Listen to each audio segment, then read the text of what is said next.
Hey, Sharon Horne-Ellstrom here with day 24 of our 90-day influencer live video challenge.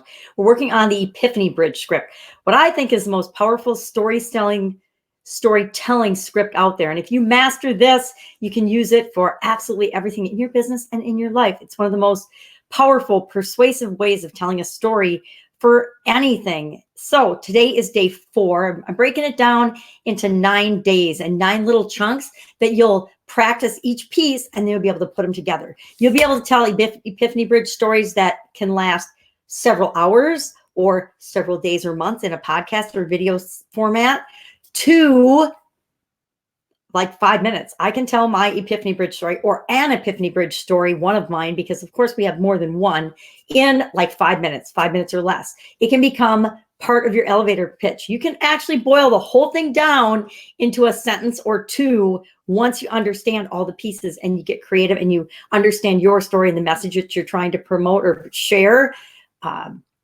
really, really quickly. So what is the next step? We've talked about our backstory. We're started in a place where our audience would care about us and about our journey.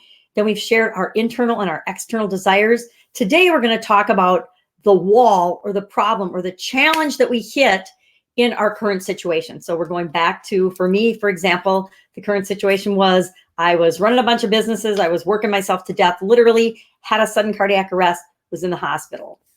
You know, what did I want? I just wanted to be happy, live my life, and, you know, provide for myself and my family externally and internally. Okay, I just wanted to be loved and know that I was good enough, that I was worthy of being loved and creating what I wanted in the world.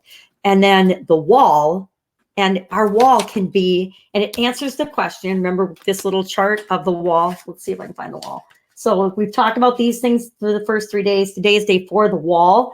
And then the question, thank you, Russell Bronson, for boiling this all down so nicely for us, is and asks, again, I'm blind, so let's look at my magnifying glass. The wall. What was the wall / problem that you hit within your current opportunity that started you on this new journey? So, all right, there's lots of different walls you can hit, right?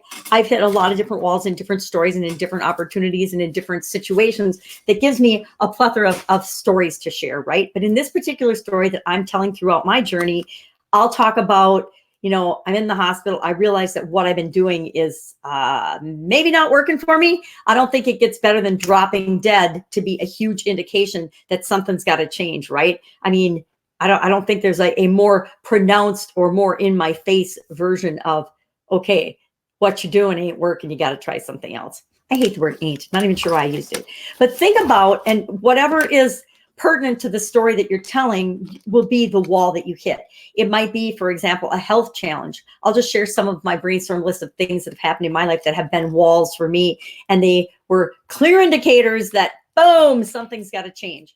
Health problems, health challenges.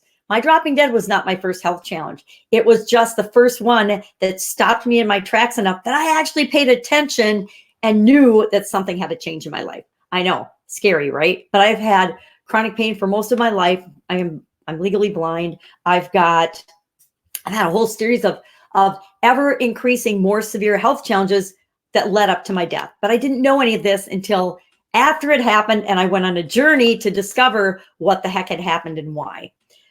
Job loss. I've lost jobs. I've quit jobs. Been passed over for promotion. Been, you know, totally sexually harassed and stalked.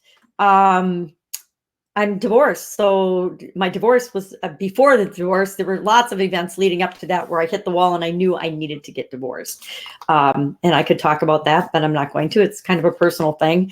Maybe I will with my audience when I'm sharing something later on, but for right now, no.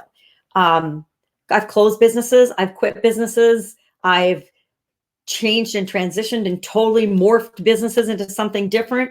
I've lost friends. My dad died. I've lost people close to me. My dad, my grandfathers, my ex-husband's grandparents have all passed on. And I love them all. And when we lose people we love, that might be a wall that triggers a change in us or sends us down a different path. My kids have had challenges. You know, their challenges are like, you know, all of our kids have challenges, right? But our kids' challenges and problems and difficulties impact us in a really big way and cause us to change and do things differently. So what is the wall that you hit back in your situation or in your opportunity that was like, okay, I'm at this wall. I don't know what to do. There's nothing I can do within what I'm doing right now. It's going to require that I make some kind of a change, right? And we'll talk about that tomorrow in the step that actually gives the whole storytelling script its name. The Epiphany, of course, I gave it away. So your assignment, your action item for today is to create a video that talks about and describes the wall that you hit. That's it. Short, sweet, easy. Just do it. And I know this seems kind of discombobulated, but it will give you the practice. And then you can always put all of these together and make your Epiphany Bridge story, which is the intent and purpose of this, is to understand the pieces so well that you can pull them out for different stories in different situations. It's like a building block. Once you know the Lego building blocks and how to use them, you can use them anywhere, right? Once we have certain tools in our toolbox, we can use them in any different situation, not just in, the one time that we learn it. All right, I will catch you all tomorrow. I'm going to go make my video.